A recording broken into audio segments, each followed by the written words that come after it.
सबों को प्रभु यीशु मसीह के नाम से प्रेम नमस्कार। और इस समय के लिए जो आपने मुझे दिया, परमेश्वर पिता का मैं धन्यवाद देता हूँ सर्वप्रथम बातों के लिए।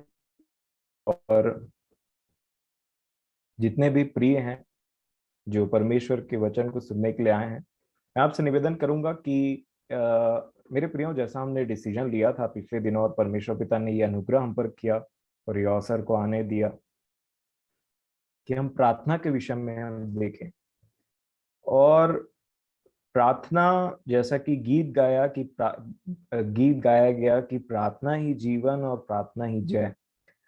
तो ये प्रार्थना का ABCD से लेकर के, मतलब जो बेसिक से स्टार्ट होता है, उसके बाद में जो काफी ऐसी बातें हैं प्रार्थना से रिलेटेड जो हमको जानना जरूरी है, हम उस तरीके से देखेंगे। मैं ये सब बातें आपको इसलिए बता रहा हूँ क्योंकि ये जो प्रभु ने हम पर अनुग्रह करके समय दिया, मुझे जो बातें दी है, वो एक दिन में खत्म नहीं हो पाएंगी और ना ही मैं इस चीज को का प्रयत्न करने वाला हूँ। हम इस चीज को एक स्टेप वाइज मैनर में देखेंगे ताकि जो बातें आप पढ़ते हैं, जो बातें आप सुनते हैं, सीखते हैं, उन बातों को आप प्रैक्टिकल करें। बाइबल में ऐसा लिखा है, जो वचन को सुन करके भूल जाता है वो एक ऐसा व्यक्ति के समान है जो अपना स्वाभाविक मुख दर्पण में देखता है और उसके बाद भूल जाता है कि वो कैसा था। और मैं समझता हूँ कि कई बार जब हम वचन को शेयर करते हैं तो हमें बहुत बुद्धिमानी के साथ शेयर करना चाहिए। चाहे आप गीतों को शेयर करते हैं, चाहे वचन को शेयर करते हैं, चाहे वचन के किसी भी भाग को शेयर करते हैं, आपको बहुत बुद्धिमानी के साथ शेयर करना चाहिए। क्यों? मैं आपको इसका एक प्रैक्टिकल एग्जांपल बताता हूँ। मान लीजिए आपको 15-20 मैसेजेस एक के बाद एक के बाद एक के बाद सुनाए जाते हैं, या फिर 10 मैसेजेस या 10 अलग अलग वचन आपको एक के बाद एक के बाद एक भेजे जाते हैं। मैं आपको बताना चाहता हूं, ऐसे में और कुछ नहीं होता है, लेकिन हम इम्प्रैक्टिकल बनने लग जाते हैं कई बार। वचन को आया पढ़ा चला गया, आया पढ़ा चला गया, जैसे व्हाट्सएप ग्रुप में होता है। और ये बातें हमारे व्हाट्सएप ग्रुप में भी हो रही। इसलिए मैं समझता हूं कि इन बातों को हमको समझना बहुत जरूरी है। क्यों? क्योंकि मान लीजिए आप बहुत सारे मैसेजेस को एक साथ में भेजेंगे तो उससे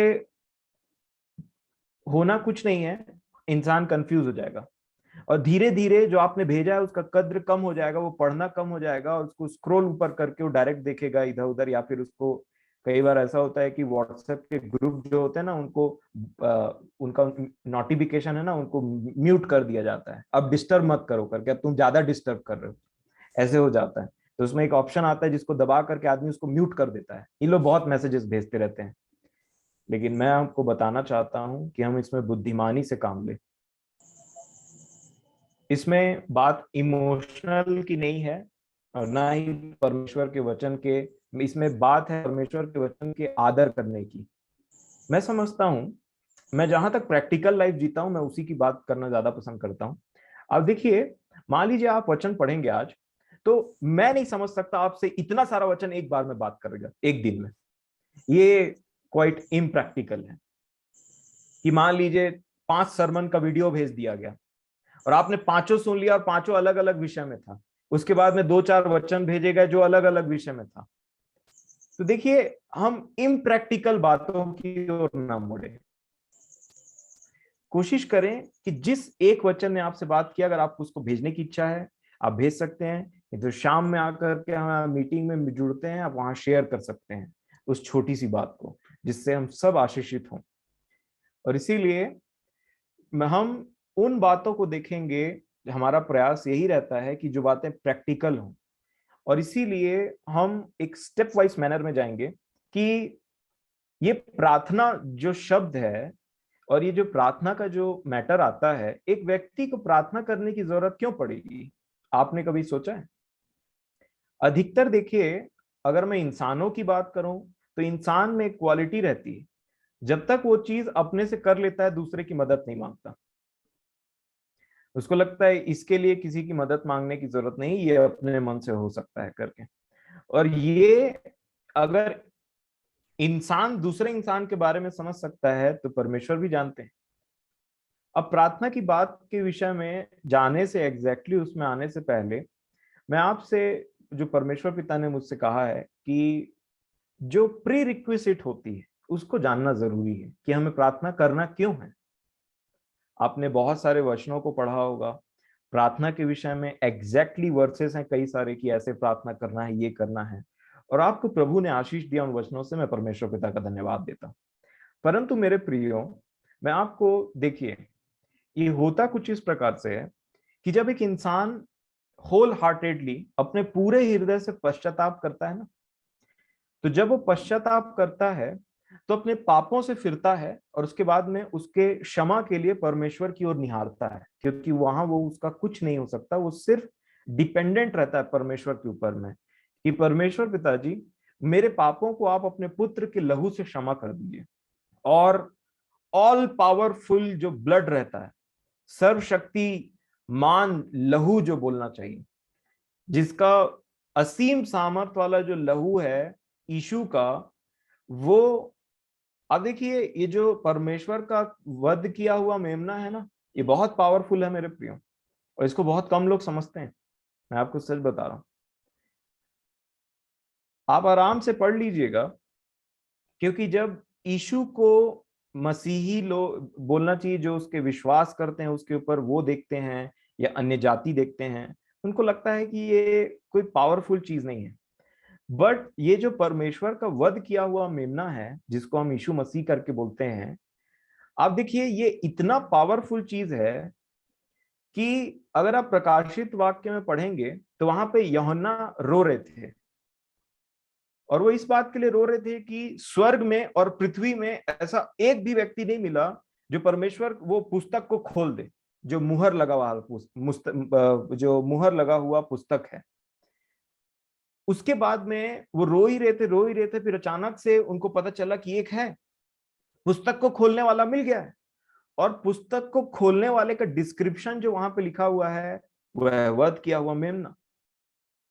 तो इसमें ये बहुत ज्यादा शक्तिमान चीज है, बहुत ज्यादा शक्तिशाली चीज है, और शैतान के ऊपर में जय भी दो ही चीजों की वजह से पाया जा सकता है, जैसा प्रकाशित वाक्य की पुस्तक में लिखा है, मेमने के लहू के द्वारा और अपनी गवाही के द्वारा। यही वो दो चीजें हैं जिसके ऊपर शैतान का बस नहीं चलता, और इन्हीं दो चीजों के पावर को कम करने के लिए वो बहुत मेहनत करता है। अब देखिए, जब एक व्यक्ति जीवन पाता है, संपूर्ण मन से परमेश्वर को समर्पण करता है और बोलता है कि मेरे पाप धो दे, तो वहां पे उसके पाप धुल जाते हैं, पर रहता वो शरीर ही है। पहले गंदा शरीर था, मरा हुआ शरीर था, अब एक साफ सुथरा शरीर बन जाता है, क्लीन शरीर बन जाता है, लेकिन अभी भी उसमें आत्मा नहीं है। और यही एक पॉइंट मैं आपसे स्टार्ट करना चाह रहा हूं, जैसे कि हम बहुत, जैसे इन दिनों में हम बहुत ये वर्ड्स बोलते हैं ना, यूहन्ना बपतिस्मा दाता के दिनों तक। यीशु यहाँ पे एक चेंज ऑफ एरा के बारे में बात कर रहे थे। जहां तक यूहन्ना बपतिस्मा दाता है या था, वो एक डिफरेंट चीज है, और उसके बाद में यीशु एक डिफरेंट चीज है। यूहन्ना बपतिस्मा दाता शरीर तक सीमित है, यीशु मसीह है जो आत्मा की बात करता है। और इसीलिए आप देखिए, आज मसीही जगत में बहुत बड़ा डाउट भी है, और बहुत इशू अनछुआ है। मतलब जो मसीह है ना, जो आत्मा, मसीह का आत्मा जो है ना, वो एक अनटच्ड है बहुत सारे लोगों के लिए। क्योंकि होता क्या है कि बहुत जगह प्रचार सिर्फ यूहन्ना बपतिस्मा दाता तक सीमित हो जाता है, और यीशु जो मसीह है और जो आत्मा है, जो पिता की आत्मा में आया और जिसके विषय में लिखा है कि वो तुम्हें पवित्र आत्मा और आग का बपतिस्मा देगा, यहां तक आदमी नहीं पहुंच पाता है। और आप इसीलिए देखिए, इसको ऐसे समझा जाए, प्रभु हम सब की सहायता करें, कि जब मैं और आप परमेश्वर यीशु मसीह के नाम से पापों की क्षमा मांगते हैं और बपतिस्मा लेते हैं, तो मैं आपको बताना चाहता हूं, अभी तक यीशु के नाम से बपतिस्मा हुआ है, लेकिन शरीर का ही काम है। और इसीलिए आप ये बात समझिए कि यहाँ पे जो बोलना चाहिए, जो यीशु बोल रहे हैं, जो यीशु है, अब देखिए कि यूहन्ना बपतिस्मा दाता के पास में लोग जा रहे थे और बहुत भीड़ हुआ करती थी, परंतु यीशु को कोई नहीं पहचानता था और वो सेम नगर में रहा करते थे। और आप देखिए ध्यान से कि ये जो यूहन्ना बपतिस्मा दाता थे, वो एक्चुअल में मन फिराव का बपतिस्मा देते थे। और ये यूहन्ना बपतिस्मा दाता के भेजने का इस पृथ्वी पर मकसद क्या था? कि परमेश्वर लोगों को अपने पुत्र से मिलाए। आप यशायाह नबी की पुस्तक 40 अध्याय पढ़ लीजिएगा, उसमें लिखा है, वहां पर से वो स्टार्ट होता है उनका वर्णन। मैं मत्ती रचित सुसमाचार उसका 3 अध्याय और 1 वचन से पढ़ना चाहूंगा। मत्ती 3 और उसका 1, बड़े ध्यान से समझिएगा। यूहन्ना ने जब इस बात को बोलना स्टार्ट किया तो देखिए 2 वचन में क्या लिखा है, मन फिराओ क्योंकि स्वर्ग का राज निकट आ गया है। उसके बाद में लिखा है, यह वही है जिसकी चर्चा यशायाह भविष्यद्वक्ता के द्वारा की गई। क्या किया गया? क्या भविष्यवाणी हुई थी यूहन्ना बपतिस्मा दाता के विषय में? देखिए क्या लिखा है, जंगल में एक पुकारने वाले का शब्द हो रहा है कि प्रभु का मार्ग तैयार करो, उसकी सड़कें सीधी करो। आप इस प्रकार से यूहन्ना बपतिस्मा दाता को देख सकते हैं कि वो एक रास्ता बनाने वाले थे, जो प्रभु यीशु मसीह के लिए रास्ता बना रहे थे एक्चुअल में, कि इस रास्ते से यीशु एंटर करेंगे। तो आप देखिए कि ये रास्ता, ये यूहन्ना बपतिस्मा दाता का मेन मकसद क्या था? कि एक रास्ता बनाए जिससे यीशु चले और फिर लोगों के अंदर में आए। वो कोई फिजिकल रास्ता नहीं बना रहे थे कि जैसे फिजिकली रास्ता रोड बनाया जाता है ना, परंतु ये एक इमेजिन करने वाली बात है कि जो यूहन्ना बपतिस्मा दाता कर रहे थे, वो एक आत्मिक, एक स्पिरिचुअल, कि प्रभु उस व्यक्ति के अंदर एंटर करे, उसके लिए यूहन्ना बपतिस्मा दाता को भेजा गया था। इसीलिए इलिशिबा मरियम से पहले गर्भवती हुई थी, और इसीलिए यही एक रोल मॉडल है, समझिए, कि इससे पहले कि यीशु मेरे और आपके जीवन में एंटर करे, मुझे और आपको यूहन्ना बपतिस्मा दाता का जो बपतिस्मा है, जो पापों की क्षमा और मन फिराव का जो होता है, उसको पहले लेना पड़ता है। और जब एक व्यक्ति उसको ले लेता है, कई बार यहीं तक लोग सीमित हो जाते हैं और उसके बाद आत्मिक जीवन जीने की कोशिश करते हैं। परंतु ये एक रास्ता है, ये एक मार्ग है जिससे यीशु चल के आएंगे और उसके बाद मेरे और आपके जीवन में एंटर करेंगे। तो कई बार जो हमारा जीवन, हम एक्चुअल में स्पिरिचुअली, आत्मिक तौर पे क्यों हम बहुत सी बातों को मिस कर जाते हैं, या क्यों हम उस आत्मिक जीवन को जीने नहीं पाते हैं? ये इसलिए होता है कि बहुत लोग, ऐसा हो जाता है कि यूहन्ना बपतिस्मा दाता का बपतिस्मा लिया, पापों की क्षमा, मन फिराव और शुद्ध भी हो गए, लेकिन उसके बाद का जो नेक्स्ट स्टेप है, जिसके विषय में यूहन्ना ने भी बोला, उस पे जाने में तकलीफ होती है। आप देखिए इसी के 11 वचन में यूहन्ना ने क्या कहा, मैंने तो पानी से तुम्हें मन फिराव का बपतिस्मा मैं तो पानी से तुम्हें मन फिराव का बपतिस्मा देता हूं, परंतु जो मेरे बाद आने वाला है वो मुझसे शक्तिशाली है, मैं उसकी जूती उठाने की योग्य नहीं हूं। ये बोलना चाह रहे थे कि देखो, मैं इसलिए आया हूं क्योंकि मैं रास्ता बनाने के लिए आया हूं, और तुम्हें पानी से बपतिस्मा लेकर के पापों से मन फिराने की आवश्यकता है। और जैसे तुम ऐसे करोगे, इसके बाद में तुम मुझ पर डिपेंडेंट मत हो जाना, परंतु ये एक रास्ता जो बनेगा, उससे एक मुझसे बहुत प्रतापी, प्राचीन काल का कोई आने वाला है। ये यीशु की बात कर रहे थे, वो आने वाला है। देखिए यीशु बोलने से और यूहन्ना बपतिस्मा दाता एक है। मनुष्य, यूहन्ना बपतिस्मा दाता मनुष्य था, और यीशु बोलने से परमेश्वर। ये इतना डिफरेंस है मेरे प्रियो दोनों में, एक मनुष्य है और एक परमेश्वर है। और इसीलिए देखिए यीशु ने एक एक तरीके से एक वचन बोल करके इसको क्लियर किया। उन्होंने बोला कि जितने स्त्रियों में से जन्मे हैं, उनमें से यूहन्ना बपतिस्मा दाता से बड़ा और कोई नहीं है। इसका मतलब वो अपने आप को उस कैटेगरी से अलग करके रख रहे थे, क्योंकि खैर इस स्त्रियों से जो जन्मे हैं बोलने से जकरिया और इलिशिबा दोनों का पार्टिसिपेशन था, लेकिन मरियम के जब यीशु गर्भ में आए तो उसमें किसी पुरुष का पार्टिसिपेशन नहीं था। और इसीलिए हमें ये बात समझने की जरूरत है कि यूहन्ना ने बोला मैं उसके पांव की जूती खोलने के लायक, उसके जूती के बंधन खोलने के लायक नहीं हूं। मतलब मैं मनुष्य हूं और वो परमेश्वर है, मैं एक सिर्फ मार्ग हूं। तुम मन फिराओ और पापों की क्षमा पाओ ताकि तुम उसके द्वारा पवित्र आत्मा और आग का बपतिस्मा ले सको। वो आएगा और उसको तुम मोर ज्यादा महत्व दो।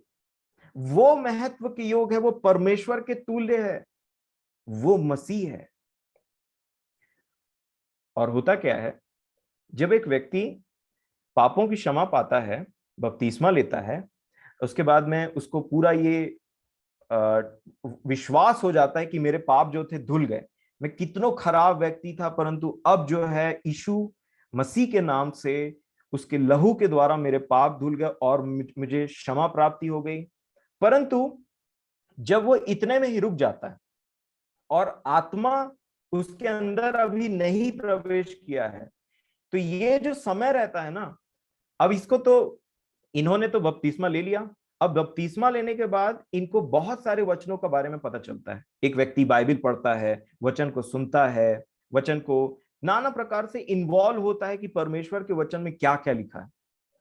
और उस परमेश्वर के वचन में लिखने जो लिखा है उसको उस पर चलने की इच्छा होती है, क्योंकि उसको लगता है कि अब मेरे पाप जो थे वो क्षमा हो गए, परंतु अब मैं चलना चाहता हूं इसमें।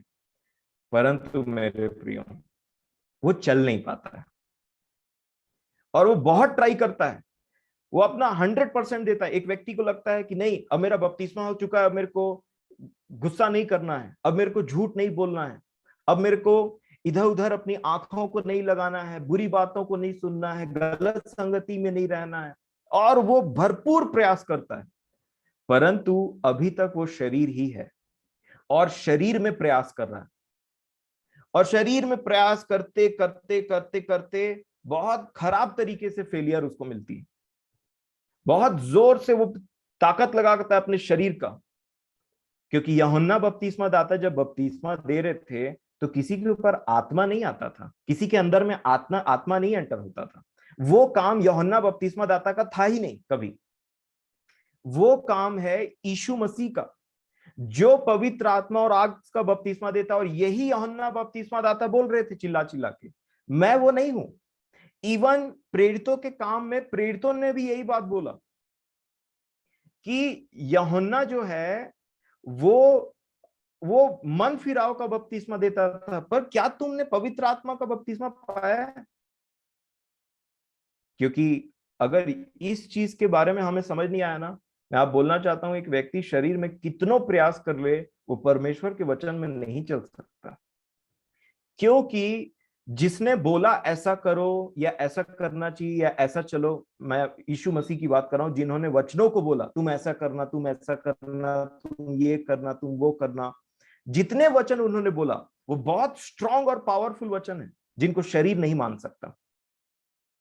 और यही बात की जानकारी, इस चीज का नॉलेज होना बहुत इंपॉर्टेंट है, क्योंकि अगर आप इस बेसिक को नहीं समझ पाए तो मैं समझता हूं कि जो प्रार्थना आने वाले विषय हैं, जो प्रार्थना के विषय में है, उस चीज के विषय में समझना वचनों के अनुसार पॉसिबल नहीं।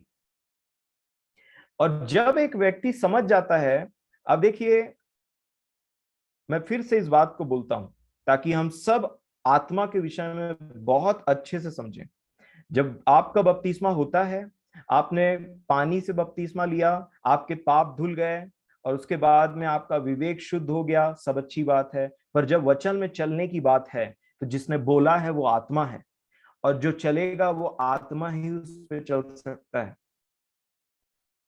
और इसी प्रकार आप देखिए, जब आप बपतिस्मा लेके निकलते हैं और उसके बाद आप पूरे प्रयत्न करते हैं कि मैं परमेश्वर के वचन में चलूंगा, मैं ये छोड़ूंगा, मैं वो कर दूंगा, ये कर दूंगा, आप बहुत थोड़े समय तक के लिए आप उस चीज पे ऐसा ऐसा चलने की कोशिश कर सकते हैं, बट उसके बाद आपको समझ में आ जाएगा।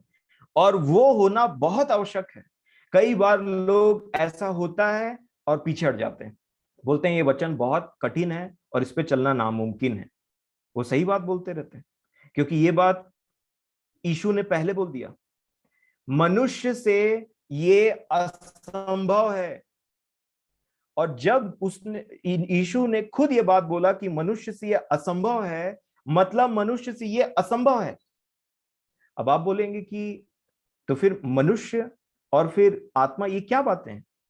आप देखिए, यीशु को मैं यीशु बोलने से मनुष्य का पुत्र और दाऊद की संतान, ये है यीशु। मसीह बोलने से परमेश्वर का पुत्र, आत्मा में परमेश्वर का पुत्र, और यही लिखा है उन्होंने उनके बारे में। आप देखिए, उनके पास में भी एक शरीर था, परंतु अंदर में जो था वो परमेश्वर का आत्मा था। ये रोमियो की पुस्तक में जब पौलुस ने इनका वर्णन किया, आप इस बात को याद रखिएगा, क्योंकि बहुत बार एक बहुत भारी इम्बैलेंस हो जाता है लोगों के मन में। देखिए क्या लिखा है, रोमियो 1 का 3 और 4।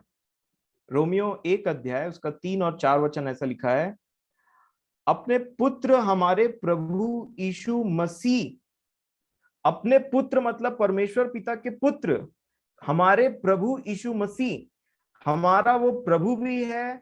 और यीशु और मसीह हम इनके बारे में डिस्कस कर चुके हैं। क्या बोलते हैं, वह शरीर के भाव से तो दाऊद के वंश से उत्पन्न हुआ, नंबर 1 शरीर, नंबर 2 और पवित्रता की आत्मा के भाव से मरे हुओं में से जी उठने के कारण सामर्थ्य के साथ परमेश्वर का पुत्र ठहरा, परमेश्वर का पुत्र। इसीलिए एक बहुत बड़ी संख्या उनको मनुष्य के पुत्र के नाम से जानती थी, और वो अपने आप को भी मनुष्य का पुत्र बोलते थे। और बहुत थोड़े लोग थे जो जानते थे कि ये परमेश्वर का पुत्र है, ये परमेश्वर का मसीह है। और इसीलिए मैं आपको ये सब बात इसलिए बता रहा हूं मेरे प्रियो, ताकि आप जान सके कि हम भी शरीर के भाव से मनुष्य के पुत्र हैं और आत्मा के भाव से परमेश्वर के पुत्र और परमेश्वर की पुत्रियां। और जब तक कोई मनुष्य का पुत्र केवल है, मतलब सिर्फ शरीर है, और परमेश्वर का आत्मा उसके अंदर में नहीं आया है, वो ना तो परमेश्वर का पुत्र है और ना तो परमेश्वर की बातों पे चल सकता है। इसी को यीशु ने समझाने के लिए बोला कि मनुष्य से ये असंभव है, परंतु परमेश्वर से सब संभव है। और ये जो वचन है, जब तक मैं और आप इसको अपने डीप इनसाइड, अपने हार्ट के अंदर में, अपने दिमाग हर जगह मान नहीं लेते कि मुझसे ये शरीर से नहीं हो सकता। वैसा ही गाना भी गाया गया कि आत्मा उंडेल कर अग्नि में कर, दुर्बल शरीर पर जय पाने के लिए आत्मा उंडेल कर अग्नि में कर। ये बातें हमारे यीशु की है। उन्होंने ही अपने चेलों से कहा था कि आत्मा तैयार है परंतु शरीर दुर्बल है, वो तैयार नहीं है। और इसीलिए आप देखिए, जब कभी मैं और आप शरीर में होकर के इन वचनों को मानने, पढ़ने की या सुनने की कोशिश करते हैं, आपका शरीर कॉन्ट्राडिक्ट करेगा आत्मा की बातों को, बोलेगा ऐसा नहीं हो सकता, वैसा नहीं हो सकता, ये बातें ऐसी नहीं हो सकती, ये बातें प्रैक्टिकल नहीं है। और यही होता था। और इसीलिए यूहन्ना बपतिस्मा दाता ने बोला, मेरे बाद एक और है, एक स्टेप और है। एक मनुष्य रहता है जो पाप में लदा रहता है, और कैसे न कैसे परमेश्वर के अनुग्रह से वो यूहन्ना बपतिस्मा दाता के बपतिस्मा के विषय में समझता है कि यूहन्ना बपतिस्मा दाता मतलब मेरे जो पाप हैं वो धुल सकते हैं, मैं क्षमा प्राप्ति कर सकता हूं। और उसके बाद में वहां तक पहुंचने के बाद वो रुक जाता है। कई बार ऐसा होता है कि लोग उसको ठीक से नहीं बता पाते हैं या फिर कुछ और। मैं समझता हूँ शेखर दादा ने भी हमारे बीच में आकर के उसी विषय को टच करने का कोशिश किया था कि जन्म हुआ भी है, ऐसे करके उन्होंने ये क्वेश्चन रखा था। तब हमसे उन्होंने बोला गवाही दो, कैसे जन्म हुआ। तब हमने अपने जीवनों की गवाही दी। और उसी आत्मा में जब मैं और आप चलते हैं, तब परमेश्वर के वचन में हम चल सकते हैं। और जब ये शरीर में आपने बपतिस्मा लिया और ये आत्मा के बपतिस्मा के बीच में ना, मुझे और आपको एक विषय में 100% ये एक प्रैक्टिकल एक्सपीरियंस होना चाहिए कि ये वचन मैं शरीर में नहीं मान सकता। और जब एक व्यक्ति समझ जाता है कि मैं क्रोध नहीं छोड़ सकता, मैं अपना पूरा कोशिश कर लिया परंतु ये मुझसे नहीं होता है, ये बहुत लोगों की बात होती, देखिएगा क्यों, क्योंकि उन्होंने शरीर में प्रयास किया और फेलियर रहे। और जब आप शरीर में कंटिन्यूअसली प्रयास करते हैं ना, तब आप थकित होते हैं, आपको समझ में आता है कि ये बातें मेरे शरीर की बस की बात नहीं, और तब आपको एक प्यास लगती है।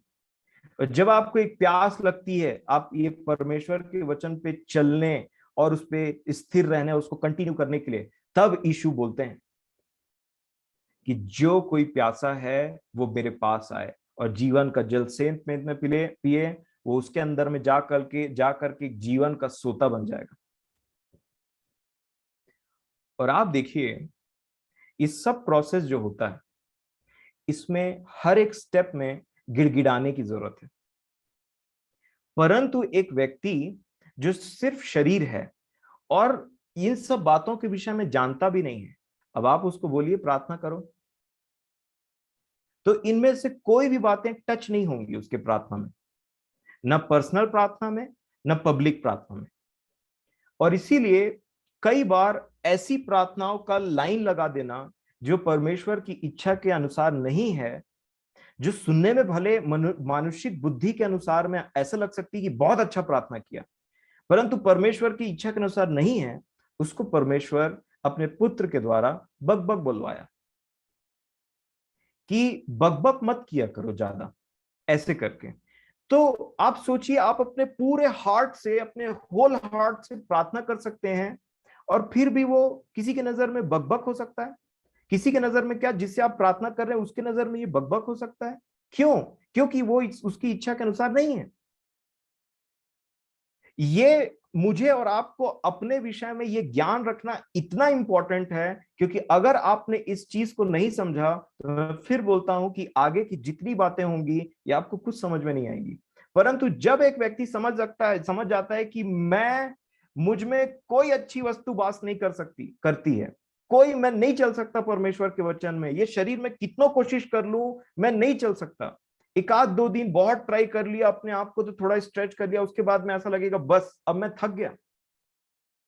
और तब उसको समझ में आता है कि मुझे कुछ और चीज की जरूरत है, या तो ये वचन, इसमें सब बातें कहानी है, ऐसा कभी नहीं हो सकता, और या तो फिर मैं कहीं गलत जा रहा हूं।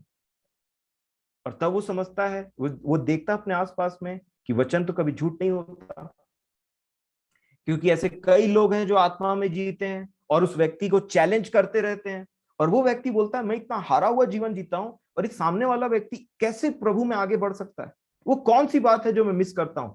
तब उसको प्यास लगती है और परमेश्वर को पुकारता है कि मुझ में एक सूखापन है पिताजी। और तब यीशु बोलते हैं कि जो प्यासा है वो मेरे पास है। इसी बात को समझने के लिए आप देखिए कि कई बार ना हमारा सराउंडिंग ऐसा लोगों से घिरा हुआ रहता है ना, कि हम थोड़ा घबराते कतराते हैं, प्रार्थना करना आता भी नहीं है, लेकिन इधर उधर से सुना देखा सुनी हुई बातें, या फिर प्रार्थना में इन्वॉल्व होकर के देखते हैं कैसे वो लोग फ्रेम करते हैं शब्दों को, क्या क्या बातों को बोला जाता है। फिर एक व्यक्ति एक नंबर 1 पर्सन की प्रार्थना को थोड़ा सा लेता है, नंबर 2 की थोड़ा सा लेता है, नंबर 3, नंबर 4, और थोड़ा अपने मन से लगा करके वो एक मिक्स प्रार्थना बनाता है। परंतु वो व्यक्ति ये नहीं बोलता परमेश्वर की मुझे प्रार्थना करना नहीं आता। आप देखिए कि परमेश्वर यीशु के चेले जो थे, जो इतने बड़े बड़े सेवक बने आगे चल करके, उन्होंने अपने सेवकाई के मतलब उन्होंने अपने प्रारंभिक दिनों में यीशु से ये पूछा था कि हमको प्रार्थना करना सिखा। मैं यही बात सोच रहा था कि इवन पौलुस बोलते हैं कि हमें क्या प्रार्थना करना है ये हम नहीं जानते, और वो बहुत सही बात बोलते हैं कि शरीर को पता ही नहीं कि प्रार्थना करना है, ये क्या प्रार्थना करना है। चेले जब शरीर में थे, जब आत्मा उन पर नहीं आया था, उनको पता ही नहीं था क्या प्रार्थना करना है। उन्होंने यीशु से पूछा कि कैसे प्रार्थना करना है। यूहन्ना बपतिस्मा दाता अपने चेलों को प्रार्थना करना सिखाते हैं, आप भी हमें सिखाइए। पौलुस ने बोला कि हमें नहीं पता कि प्रार्थना कैसे करना है, परंतु ये बातें बहुत कम ईमानदार लोग बोलते हैं, मेरे को पता ही नहीं प्रार्थना करना क्या है, तो मैं क्या प्रार्थना करूं। बहुत सारे लोग दूसरों को प्रार्थना करते हुए सुनते हुए उसकी बचपन से ही आदत डाला जाता है, और बचपन से आदत डालते डालते इंसान बड़ा होते रहता है, तो उसकी बुद्धि में वो 10 प्रकार की प्रार्थनाओं को सुनता है, तो उसी के अनुसार में प्रार्थना करना स्टार्ट करता है। वो कभी पूछता नहीं है कि मुझे क्या प्रार्थना करना है, कि क्या प्रार्थना करूं। जकरिया में ऐसा लिखा है, मैं उनमें प्रार्थना सिखाने वाली आत्मा को भेजूंगा। इवन परमेश्वर पिता बोलते हैं तुमको प्रार्थना सिखाने वाले आत्मा की जरूरत है। और बहुत सारे मनुष्य बोलते हैं नहीं, हमको जरूरत नहीं है। बोलते नहीं, अपने एक्ट से वो बोलते हैं। अब देखिए जकरिया नबी की पुस्तक में क्या लिखा है।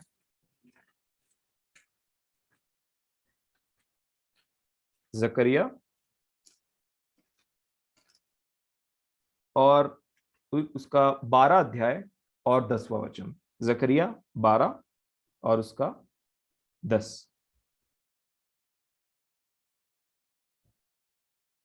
लिखा है, मैं दाऊद के घराने और यरूशलेम के निवासियों पर अपना अनुग्रह करने वाली और प्रार्थना सिखाने वाली आत्मा उंडेलूंगा।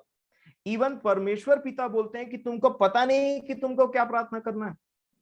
और कई बार मनुष्य अपनी समझ का सहारा लेकर के बोलता है मुझे पता है कि क्या प्रार्थना करना है, और वो प्रार्थना उसी शैली में उसी बातों को करते रहता है। उसमें से बहुत सी बातें परमेश्वर की इच्छा के अनुसार नहीं रहती। इसीलिए उन बातों को जो परमेश्वर की इच्छा के अनुसार नहीं रहती है, जो शरीर करता है, वो बकबक बोला जाता है। जो आत्मा करता है, इवन मैं आपको बोल रहा हूं मेरे प्रियो, आत्मा कुछ बोलेगा भी नहीं ना, वो परमेश्वर को ग्रहण योग्य है। यही बात रोमियो में लिखा है कि आत्मा ऐसी आहें भर भर करके, इंग्लिश में लिखा है, वो ग्रोन करता है, कराहता है। और देखिए, कराहने का शब्द नहीं होता। आप में से कभी किसी ने किसी को कराहते हुए सुना है कि वो कोई शब्द बोल रहा हो? कभी किसी को दर्द दे रहा है तो ऐसे करके एक एक आवाज निकलती है, उसमें कोई शब्द नहीं होता, उसका कुछ मीनिंग नहीं होता। ये कराहना का भी डीकोडिंग करता है आत्मा, ये बोलना क्या चाह रहा है।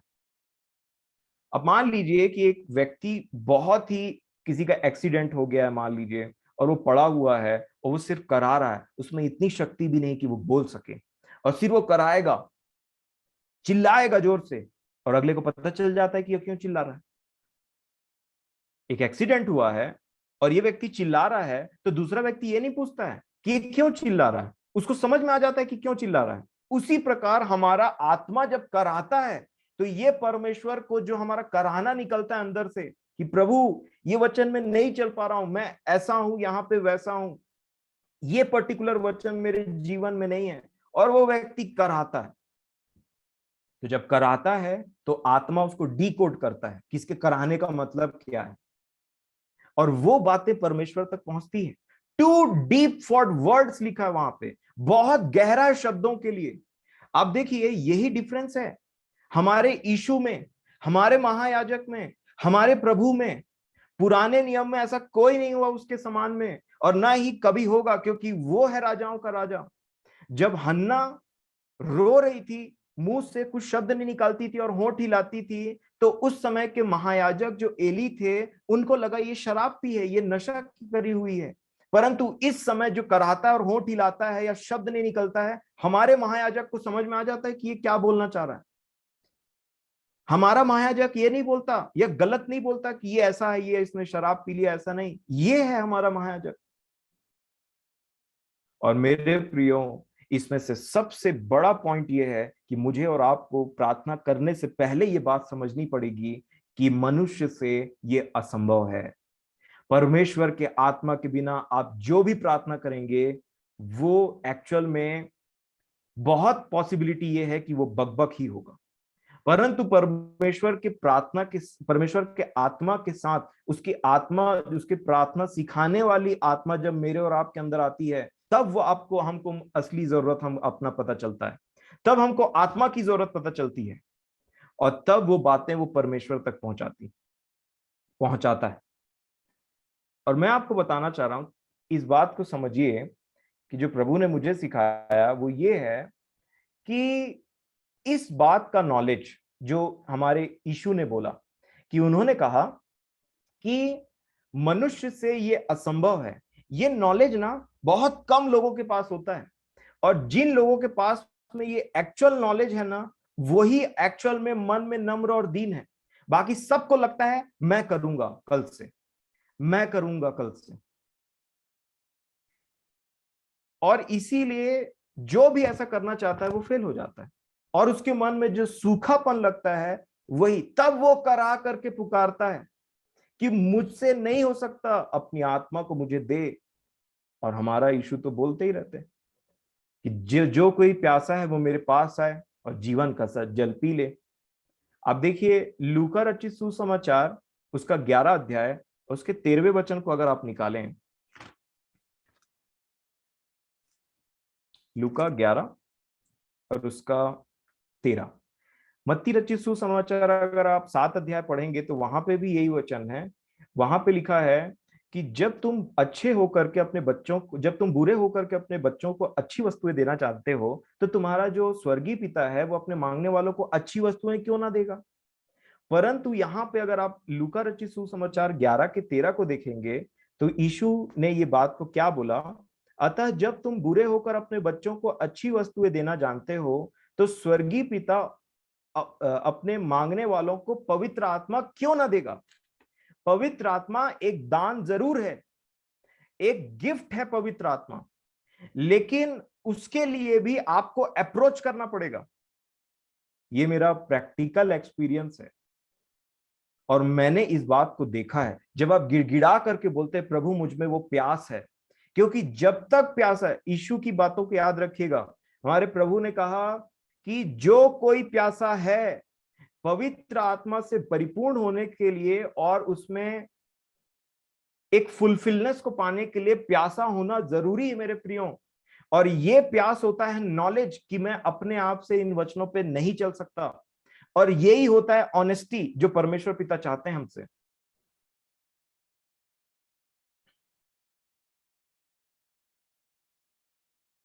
आप यिर्मयाह देखिए, जो परमेश्वर पिता के बड़े बड़े दास हुए जिनके विषय जिनके बारे में हम पढ़ते हैं और जिन्होंने बाइबल की पुस्तकें भी लिखी है, उनको ये नॉलेज था।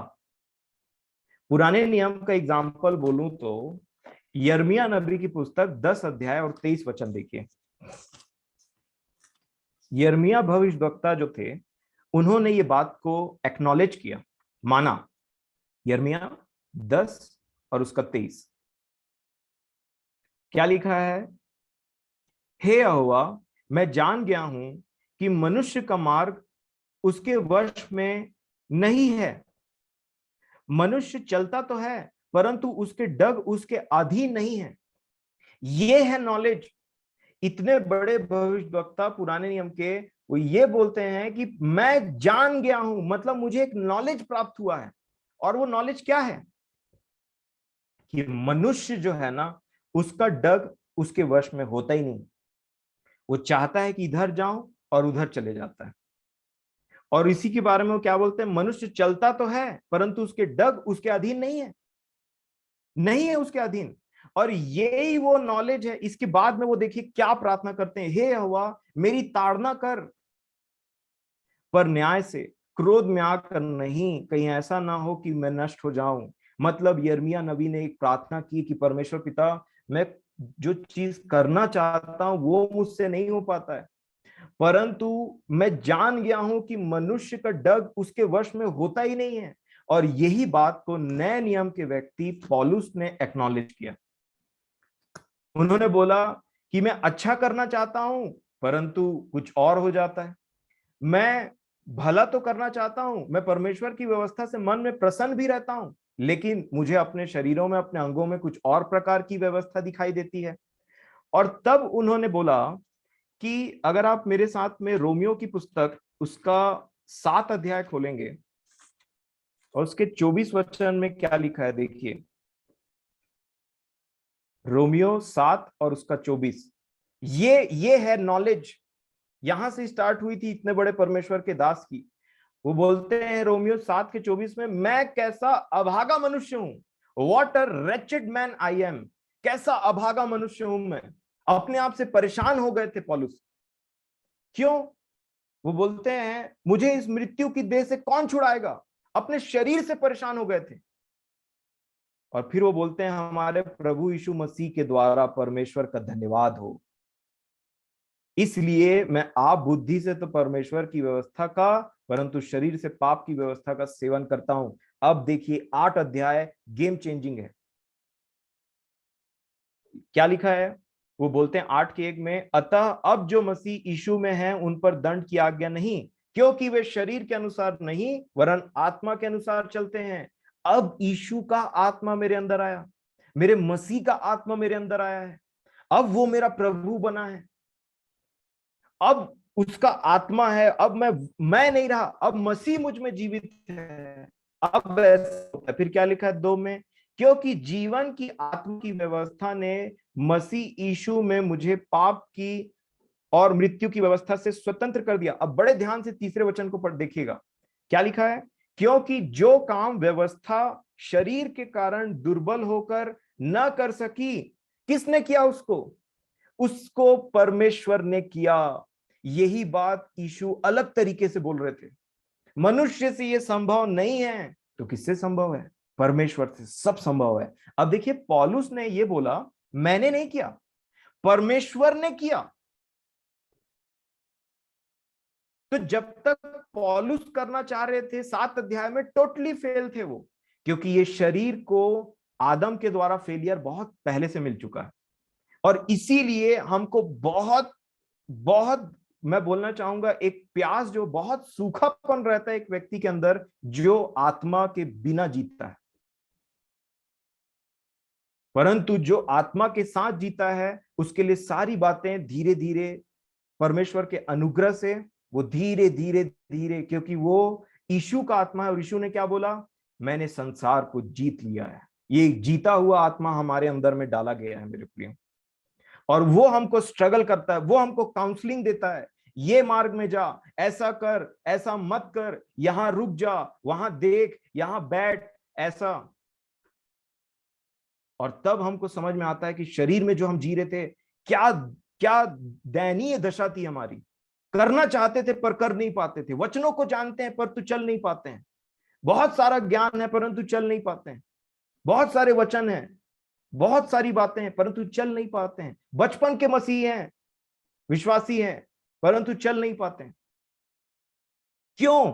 क्योंकि हमारी गाड़ी यूहन्ना बपतिस्मा दाता के बपतिस्मा तक रुक गई।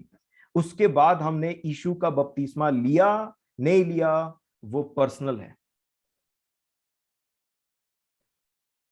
अब देखिए, यही वो नॉलेज है जो हमें समझने की जरूरत है कि हमसे नहीं हो सकता।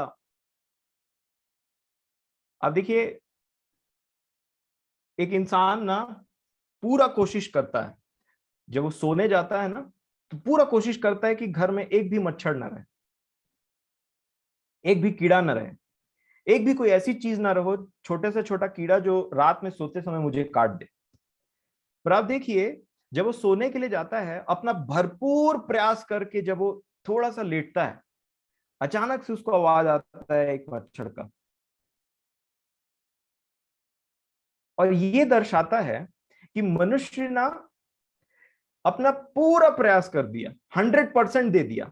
कभी बैडमिंटन लेकर के, तो कभी कॉइल जला के, कभी ऑल आउट जला के, कभी नाना प्रकार की बात करके, इवन मच्छरदानी लगा के उसके अंदर में भी आ जाता है अचानक से।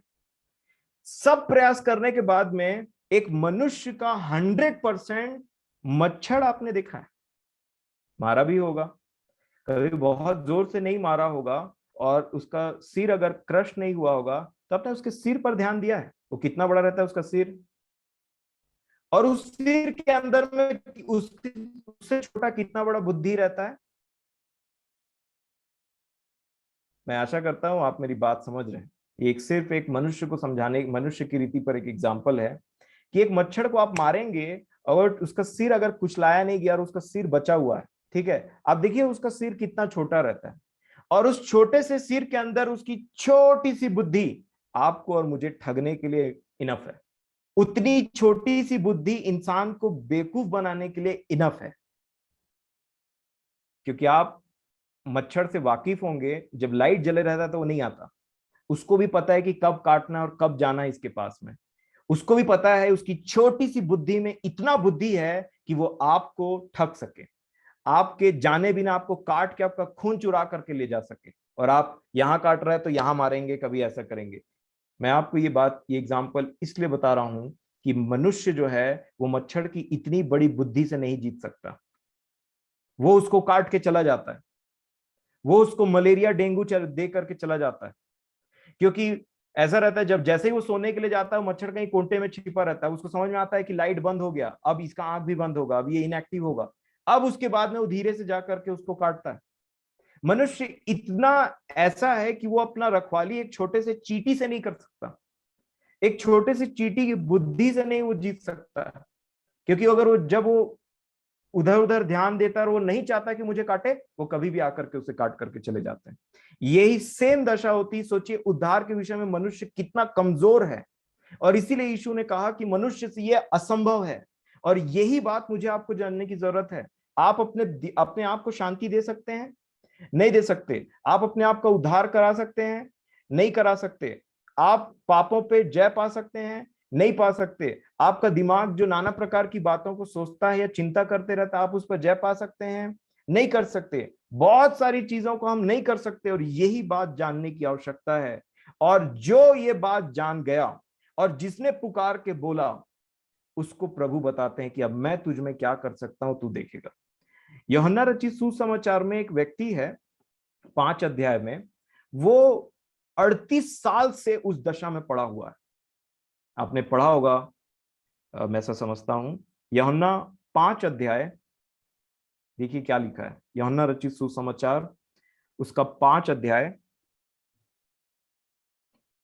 और मैं 5 वचन से पढ़ूंगा। एक व्यक्ति है, 38 साल से पैरालाइज्ड है, और थोड़े ही दूर में वहां पे पानी है। उसको परमेश्वर का दूत एक समय में हिलाता है, और उसके बाद में जो उसमें उतरते हैं वो चंगे हो जाते हैं। परंतु यहां देखिए क्या लिखा है 5 के 5 में। वहां एक मनुष्य था जो 38 वर्ष से बीमारी में पड़ा था। यीशु ने उसे पड़ा हुआ देखकर और यह जानकर कि वह बहुत दिनों से इस दशा में पड़ा है, उससे पूछा, क्या तू चंगा होना चाहता है? क्या क्वेश्चन है ना ये। यीशु को पता था कि उसके दशा क्या है।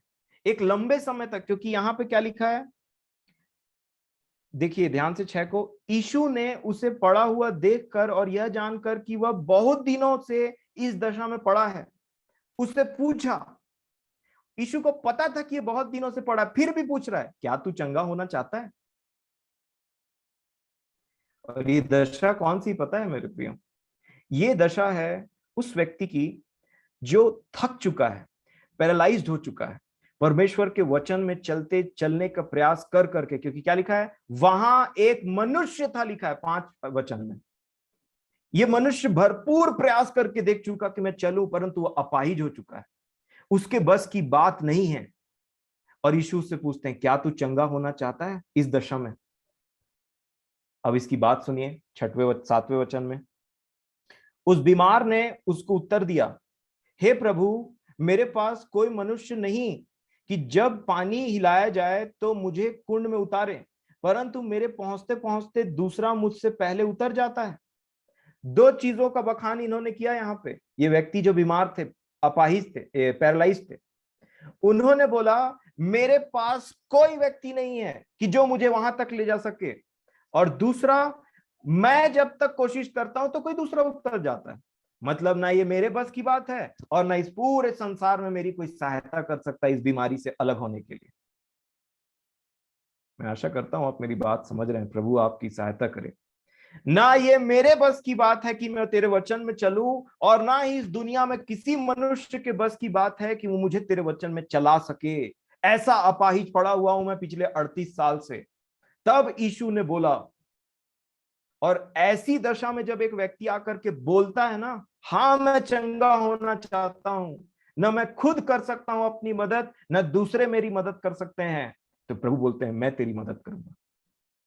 और लिखा है 9 वचन में, 8 वचन में, यीशु ने उससे कहा, उठ, अपनी खाट उठा और चल फिर। वह मनुष्य तुरंत चंगा हो गया और अपनी खाट उठाकर चलने फिरने लगा। यह है डिफरेंस। 38 साल में जो ना परमेश्वर का दूत उसके लिए कुछ कर सका, ना वो जो पानी है उसके लिए कुछ कर सका, ना वो खुद अपने लिए कुछ कर सका, ना दूसरे उसके लिए कुछ कर सके। सिर्फ वो देखता था दूसरों को, कैसे ये लोग आते हैं चंगे होके चले जाते हैं, कैसे आते हैं चंगे होके चले जाते हैं। और वो अपने विषय में जब देख रहा था कि मैं ना खुद अपने मन अपने शक्ति से जा सकता हूं, ना दूसरे मुझे ले जा करके वहां पर से उस पानी में ले जा सकते हैं, ना मैं खुद अपनी सहायता करता हूं, ना मेरा जमाना मेरी सहायता करता है। और इसीलिए ये इशू हमारे जो है इसी व्यक्ति के पास में आए। वहां बहुत से लंगड़े और ऐसे लूले लोग पड़े थे, परंतु इसी व्यक्ति के पास में इशू गए जिसका कोई नहीं, और जो जान चुका है कि ना मेरे बस की बात है, ना मेरी सहायता कोई और कर सकता है। और इसके अंदर में वो प्यास थी मेरे प्रियो। और इसीलिए मैं आप सभी से निवेदन करना चाहता हूं, इससे पहले कि हम प्रार्थना के विषय में कुछ देखें या बहुत सी ऐसी बातों को जान ले जो हम पहले नहीं जानते थे, परंतु इस बेसिक को नहीं समझ पाए कि हमसे नहीं हो सकता। आप देखिए, यीशु ने भी अपने पिता के आत्मा को छोड़ करके, मतलब यीशु भी जो काम करते थे वो अपने पिता की आत्मा के द्वारा करते थे। आप मत्ती रचित सुसमाचार उसका 12 अध्याय निकालेंगे, मत्ती 12 और उसका 28 वचन। वहां पे जितने लोग थे, जितने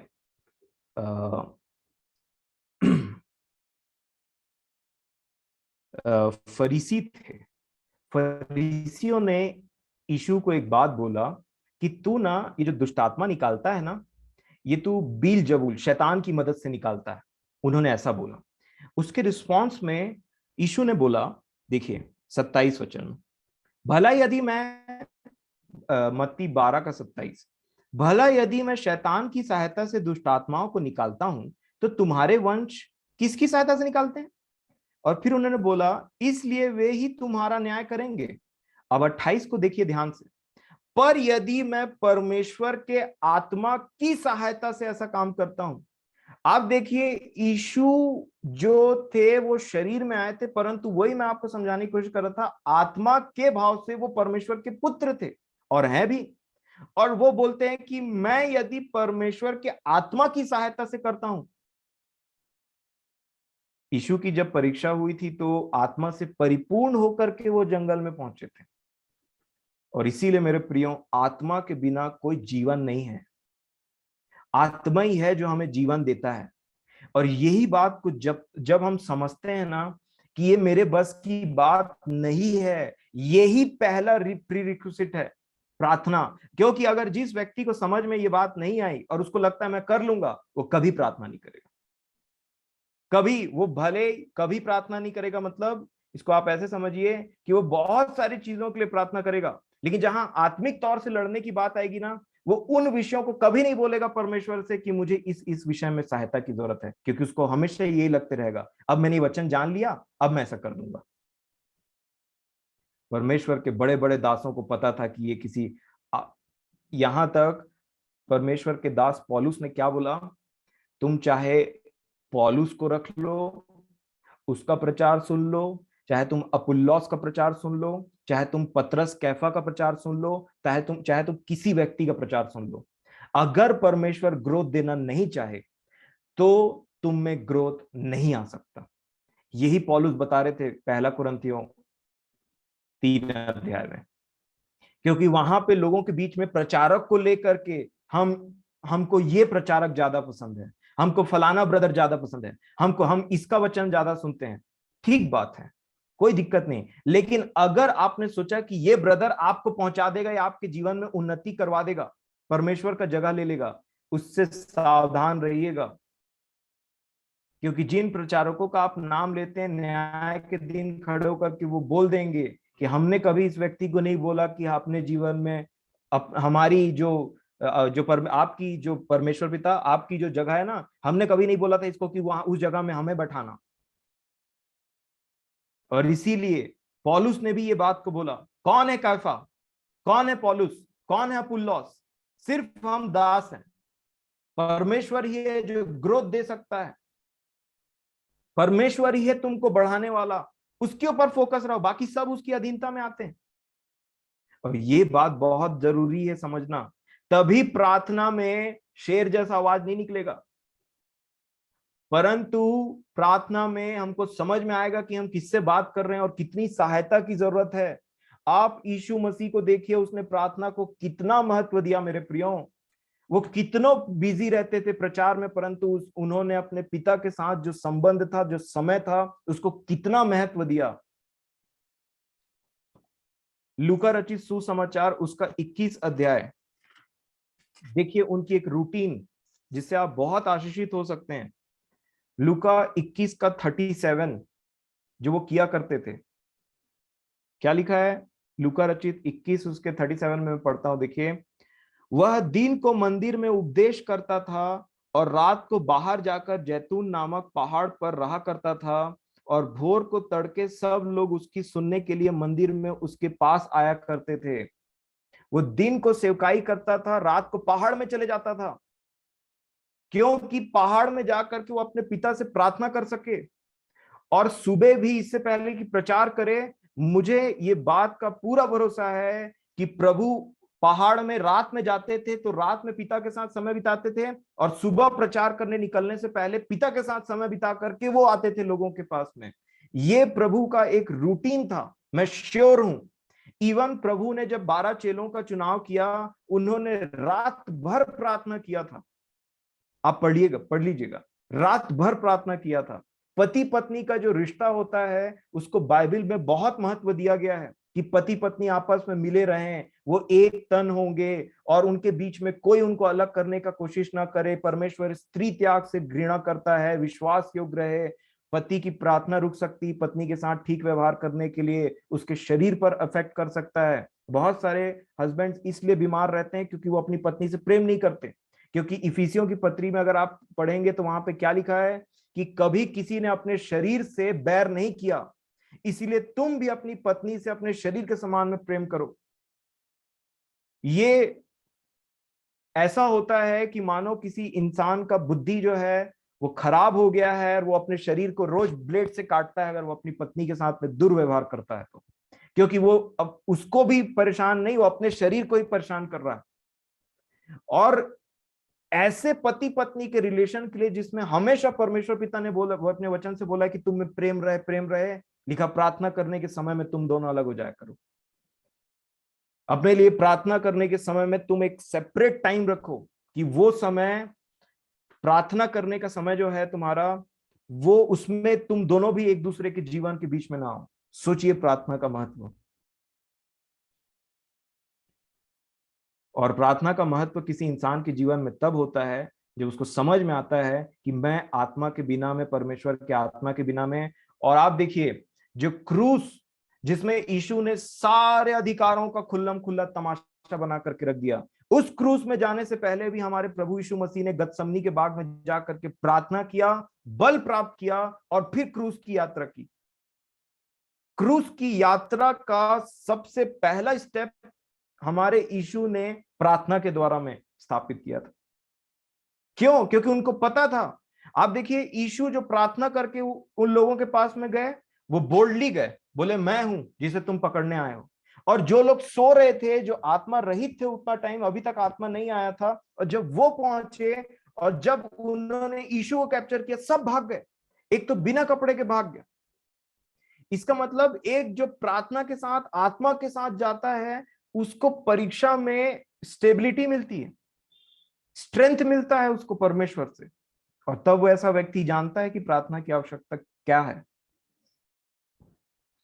और खासकर वो लोग जो बार बार थक गए अपने जीवन से, परमेश्वर के वचन पर चलने के लिए उनके लिए स्ट्रगल हो गया है। आप चेक करिए मेरे प्रियो, कहीं आप शरीर में तो कोशिश नहीं कर रहे हैं, क्योंकि यह असंभव बात है। अब हम, अच्छा, परमेश्वर पिता क्यों ऐसा चाहते हैं? क्यों ऐसा चाहते हैं कि मनुष्य उन पर डिपेंडेंट रहे? इफिसियों की पत्री में पौलुस ने एक बात बोला था। अगर आप इफिसियों की पत्री को ध्यान से देखेंगे तो उसके दूसरे अध्याय के 8 वचन में देखिए हमारा जीवन किस प्रकार परमेश्वर से के ऊपर में डिपेंडेंट है। जब से हमने जीवन पाया और जब हम हमारा प्रभु यीशु मसीह के आगमन में हमारा जब स्वर्गारोहण होगा उनके साथ में, कैसे हमारा जीवन स्टार्टिंग से लेके आरंभ तक उन पर डिपेंडेंट है, इसको परमेश्वर के जो सच्चे लोग होते हैं ना, वो जरूर जानते हैं। सच्चे मतलब जो नम्र होते हैं, जो ऑनेस्ट होते हैं अपने साथ में। इफिसियों की पत्री 2 अध्याय 8 वचन में क्या बोला, देखिए यहाँ क्या लिखा है, क्योंकि विश्वास के द्वारा अनुग्रह ही से तुम्हारा उद्धार हुआ है, और यह तुम्हारी ओर से नहीं पर परमेश्वर का दान है, दान। अब इसके बाद में उन्होंने क्या बोला, रीजन क्या है इसका, क्यों ऐसा परमेश्वर पिता ने किया। 9 में लिखा है, और न कामों के कारण, ऐसा ना हो कि कोई घमंड करे। ये है रीजन। जब मैं और आप सोचिए, वो दृश्य को इमेजिन करिए कि जब मैं और आप परमेश्वर पिता के सिंहासन के सामने में या स्वर्ग में रहेंगे, तो आपको लगता है वहां एक भी व्यक्ति बोल पाएगा कि यहां पे मैं अपनी वजह से आया हूं, तुमको पता है मैंने ऐसा जुगाड़ लगाया था तो मैं स्वर्ग में पहुंच गया, मैंने ऐसा किया तो मैं स्वर्ग में पहुंच गया। नहीं, स्वर्ग में खड़ा हुआ एक एक व्यक्ति अगर वो वहां पहुंचता है तो वो ये बोलेगा कि मुझ पर परमेश्वर की असीम करुणा हुई मेरे भाई, मैं क्या बताऊं मैं क्या था और उसने मुझे क्या बना दिया। ऐसे ही लोग रहेंगे, एक भी व्यक्ति वहां ये नहीं बोल पाएगा कि ये मेरे वजह से हुआ है। वो लोग वहां पहुंचेंगे ही नहीं। उनके दिमाग में, आज मैं जो वचन आपके साथ शेयर कर रहा हूं, उनके दिमाग का ये मैकेनिज्म रहेगा कि मैं कुछ नहीं करने के योग्य था, धन्यवाद हो परमेश्वर पिता का प्रभु यीशु मसीह के नाम से, जो उसने अपनी आत्मा को मेरे अंदर में डाला और मुझसे काम करवाया। अब देखिए, ये तो आरंभ की बात है। क्या लिखा, विश्वास ही से, अनुग्रह ही से, क्या लिखा है, विश्वास के द्वारा अनुग्रह ही से तुम्हारा उद्धार हुआ है। ये तो स्टार्टिंग हुई, अब खत्म कैसे होगा, है ना। आप समझिए, स्टार्टिंग कैसे हुआ, विश्वास के द्वारा अनुग्रह ही से, अब खत्म कैसे होगा। ये पतरस की पत्री में लिखा हुआ है। ये बहुत अच्छी बात है कि आशा पे घमंड करें हम कि हमको प्रभु लेने के लिए आएंगे, परंतु इस बात को मत भूलिएगा, ये पहला पतरस 1 अध्याय उसके 13 वचन में क्या लिखा है। पहला पतरस 1 अध्याय उसका 13 वचन, इस कारण अपनी अपनी बुद्धि की कमर बांधकर और सचेत रहकर उस अनुग्रह की पूरी आशा रखो जो यीशु मसीह के प्रकट होने के समय तुम्हें मिलने वाला है। मतलब जब यीशु प्रकट होंगे, जब हमारा यीशु मसीह प्रकट होगा, उतना टाइम एक और अनुग्रह होगा कि वो हमको अपने साथ ले जाए। उसकी आशा रखो बोल रहे हैं पतरस, सब काम करने के बाद में भी उसकी आशा रखो, ऐसा बोल रहे हैं। यहूदा की पत्री में यहूदा ने क्या कहा, देखिए 21 वचन में,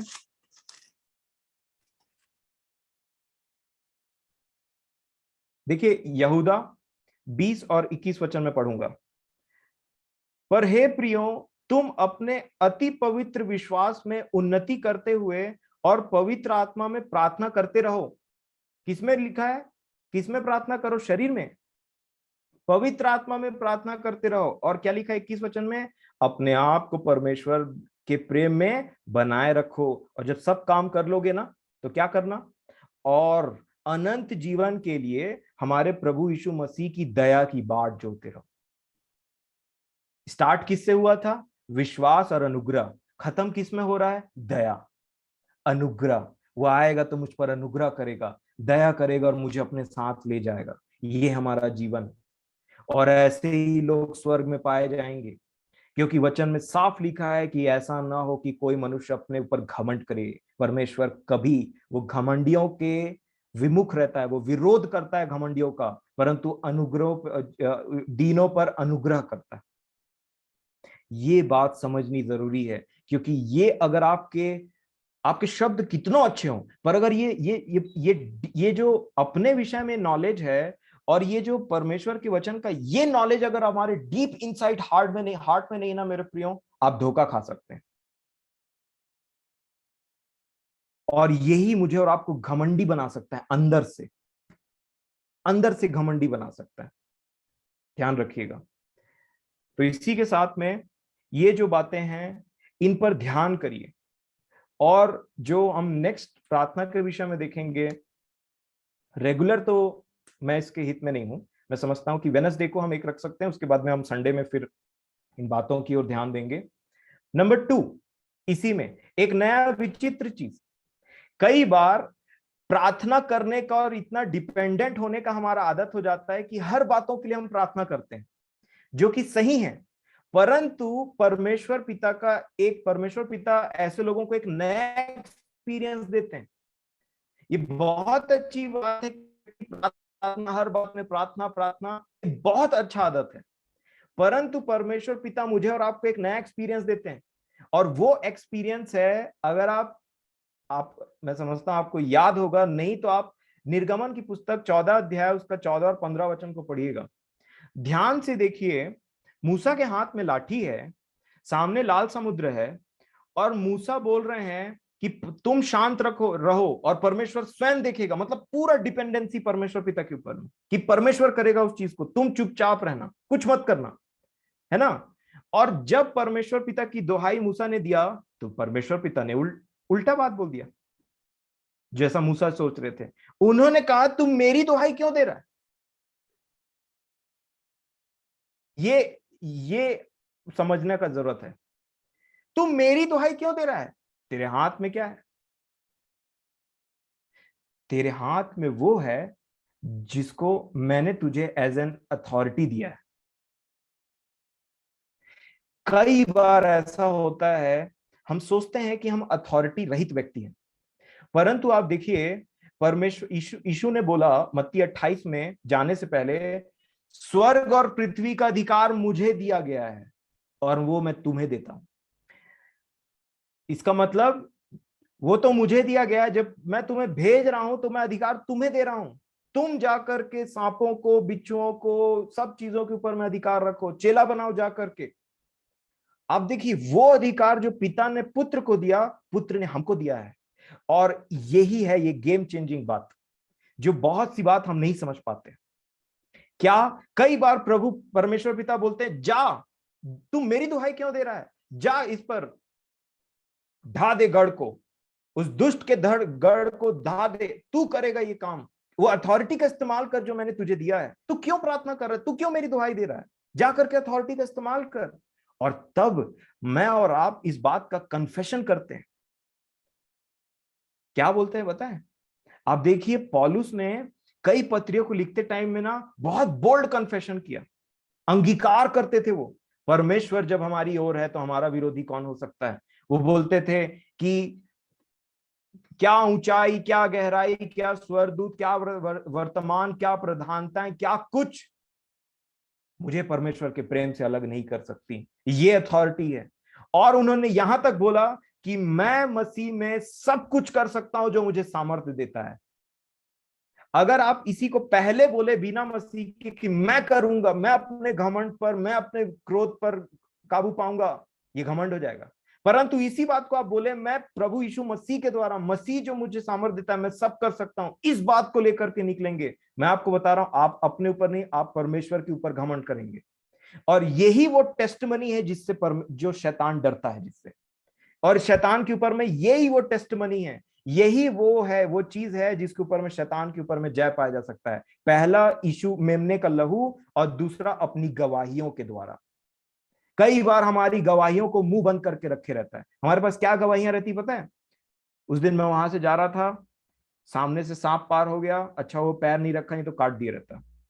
गाड़ी से जा रहा था, अच्छा हुआ बच गया, एक्सीडेंट नहीं हुआ, तो मर जा रहता, ये तो पता नहीं क्या हुआ था। अच्छी बात है, ये सब परमेश्वर ने किया है, परंतु इन सारी बातों से आप शैतान का मुंह नहीं बंद कर सकते मेरे प्रियो।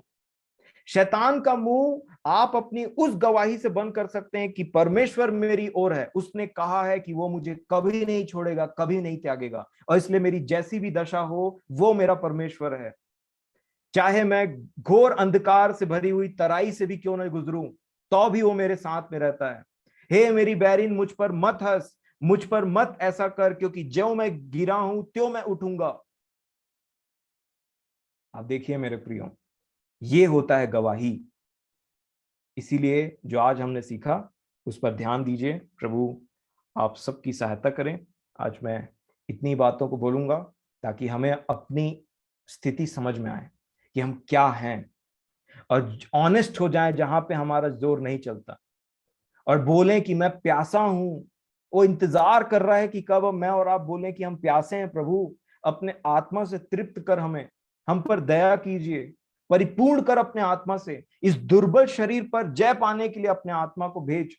मैं नहीं जीत सकता, शैतान आत्मा है प्रभु, उसकी आत्मिक सेना है, मैं शरीर से नहीं लड़ सकता उससे, वो मुझ पर कब्जा कर लेगा।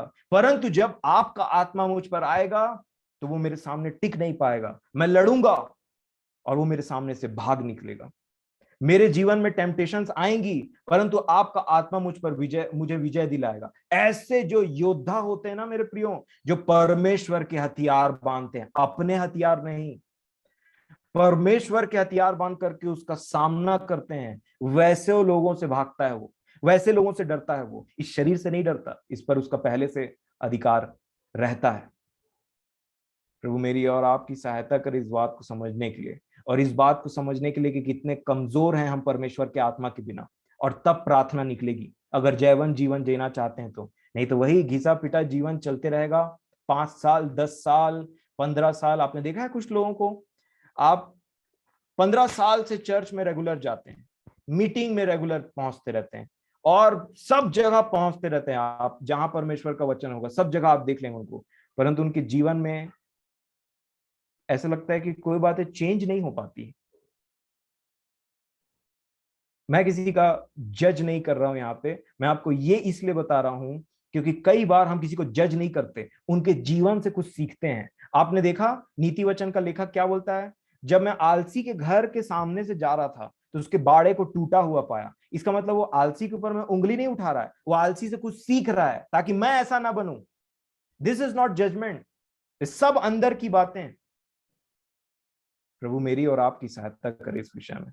समय के लिए धन्यवाद, और हम आगे जैसा कि हमने डिसाइड किया है वेडनेसडे को हम फिर मिलेंगे, थोड़ी सी बातों को और सीखेंगे।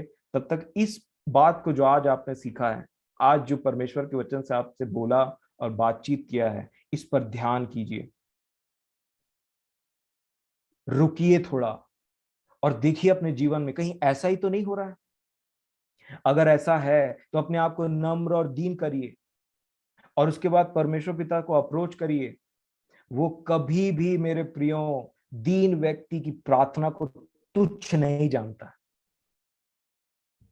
और इसके बाद हम प्रार्थना के विषय में आगे देखेंगे। समय के लिए धन्यवाद, परमेश्वर पिता का धन्यवाद हो। आइए हम छोटी सी प्रार्थना करें अपने परमेश्वर पिता से, इस विषय में जो हमने सीखा उसके लिए धन्यवाद के साथ प्रार्थना करें। प्रेमी परमेश्वर पिताजी, ओ खुदावन बाप, पिताजी हम आपके सामने में गिड़गिड़ाते हैं, अपने सिर को झुकाते हैं, अपने मनों को झुकाते हैं।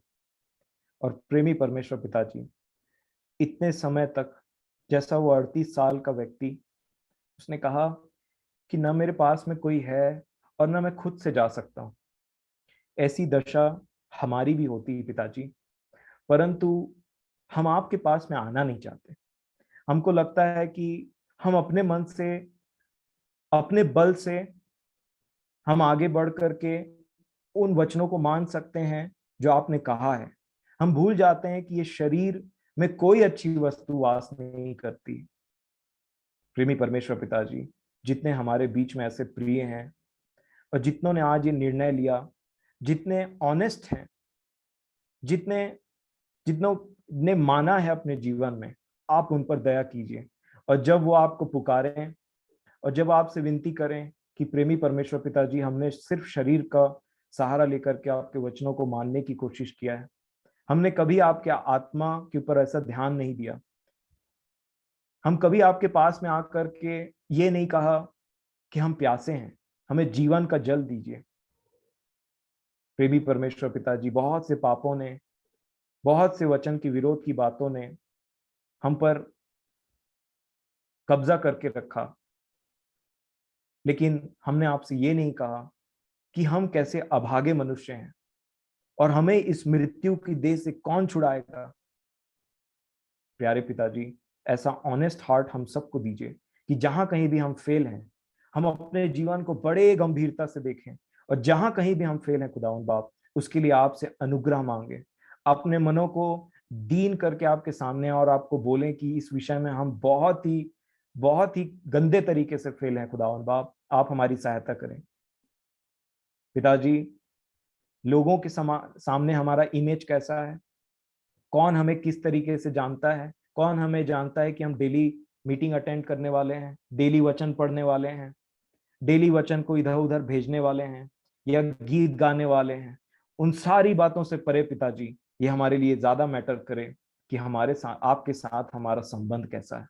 प्रेमी परमेश्वर पिताजी, मैं अपने जीवन को आपके चरणों में रखता हूँ, अपने प्रियों के जीवन को आपके चरणों में रखता हूँ, खासकर उन प्रियों के जो अपने जीवन को आपके सामने खोल देते हैं, जो होल हार्टेड हैं, जो संपूर्ण मन से आपके वचन पे चलने की कोशिश करते हैं परंतु फेल हो जाते हैं। अपने आत्मा में उन्हें बल दीजिए पिताजी, जब वो आपको पुकारे आप दया कीजिए, उन्हें वो जयवंत जीवन का एक स्वाद चखाएं पिताजी, जिससे जान जाए वो कि हमसे तो कुछ नहीं परंतु आपसे सब कुछ हो सकता है। और आपकी दया पर विश्वास के साथ उस अनुग्रह पर डिपेंडेंट होते हुए हर बातों के लिए हम आगे बढ़ें। और जहां कहीं भी हमें कन्फेशन की जरूरत है, जहां कहीं भी आप हमें बोलें कि तू मुझे क्यों पुकारता है, जो अधिकार मैंने तुझे दिया है अपने पुत्र के नाम से, उसको लेकर के आगे बढ़ और दुष्ट पर उस अधिकार का इस्तेमाल कर। जैसे हमारे प्रभु ने कहा, वो बाकियों के समान शिक्षा नहीं परंतु प्रभु यीशु मसीह ने अधिकार के साथ शिक्षा दिया पिताजी। उसी प्रकार हम अपने अधिकार तो नहीं परंतु आपके अधीनता में होकर के इस बात को बोलने वाले हो सके कि मसीह जो मुझे सामर्थ देता है उसमें मैं सब कुछ कर सकता हूँ और बलवंत हूँ, और अपने भीतरी मनुष्यत्व में बल पा सकें। प्रेमी पिताजी, आगे के जो प्रार्थना के विषयों को आप हमारे सामने में लाएंगे, मैं आपसे विनती करता हूं कि आप मेरी और मेरे प्रियों की सहायता करें सब बातों में। और इसी के साथ धन्यवाद देते हुए, हम जानते हैं आपने हमारी प्रार्थना को सुना है, क्योंकि आप एक ऐसे परमेश्वर है जो दीन की, जो दरिद्र की, जो जरूरतमंदों की प्रार्थना से ना नहीं बोलते। ये वचन आपकी ओर से खुदावन बाप, और ये प्रार्थना भी आपके वचन के अनुसार आप हमें बुद्धि देते हैं कि हम ऐसा कर सकें। आप दया कीजिए, अनुग्रह कीजिए कि हम सब एक जैवन जीवन जीने वाले हो सकें, सारा जिससे सारी बातों में आपको महिमा मिलने के लिए हमारा जीवन से ऐसा महिमा निकल सके उस जैवन जीवन से, कि आप भी हमारे विषय में बोल सके विरोधी को कि क्या तूने मेरे दास, मेरी दासी, मेरे बेटे, मेरी बेटी को देखा है। प्रेमी परमेश्वर पिताजी, सहायता कीजिए, मैं संपूर्ण जीवन, सारी बातें आपके चरणों में सौंपते हुए विनती अपने उद्धार करता प्रभु यीशु मसीह के नाम से मांगते हैं, दया से सुने और ग्रहण कीजिए पिताजी। आमीन।